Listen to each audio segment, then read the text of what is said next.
स्वामी प्रसाद मौर्य इन दिनों योगी सरकार पर काफ़ी हमलावर नजर आ रहे हैं। उनका साफ कहना है कि योगी सरकार में उन साधु संतों और उन सब गुंडा माफियाओं को बल मिला जो हमेशा चुप्पी साधे रहते थे। उनको एक डर था कानून व्यवस्था का, लेकिन अब वह कानून व्यवस्था ध्वस्त होती नजर आई है।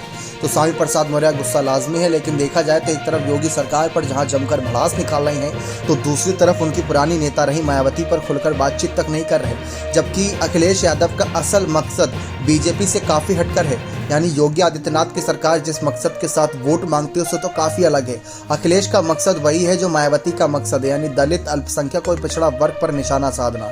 जबकि स्वामी प्रसाद मौर्य उनको लेकर ज़्यादा कुछ बयानबाजी नहीं कर रहे।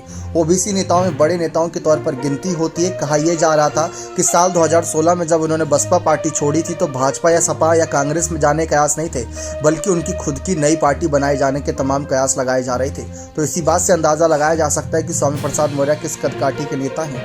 इन सब के बावजूद वह मायावती को अपनी पुरानी नेता बता चुके हैं और उनके खिलाफ कोई बयानबाजी नहीं कर रहे। शायद इसके पीछे का मकसद ये है कि वह और अच्छे से जानते हैं और अखिलेश भी अच्छे से जानते हैं कि मायावती पर आरोप प्रत्यारोप लगाकर उनके वोटर्स को साधा नहीं जा सकता, बल्कि मायावती का समर्थन करके उनके वोटर्स को साधा जा सकता है। यानी कि मायावती के लिए अच्छी बातें करके और दलितों के लिए कुछ बड़े ऐलान करके उनके वोटरों को साधा जा सकता है।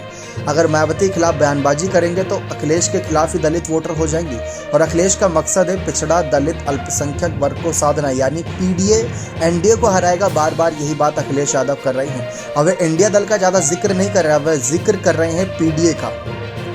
और इसी पीडीए में पिछड़ा, दलित और अल्पसंख्यक और पिछड़े को साधने के लिए स्वामी प्रसाद मौर्य को जिम्मेदारी दे दी है। बड़े से बड़े मंचों पर जाकर स्वामी प्रसाद मौर्य खुलकर बयानबाजी कर रहे हैं, उन पर कोई रोक टोक नजर नहीं आ रही।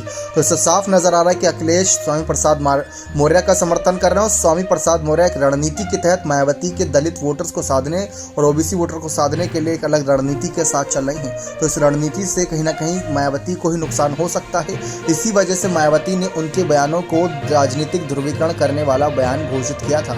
आपको क्या लगता है कि इसके बाद आगे की रणनीति स्वामी प्रसाद मौर्य क्या रहेगी? अपने कमेंट सेक्शन में जोड़ दीजिएगा।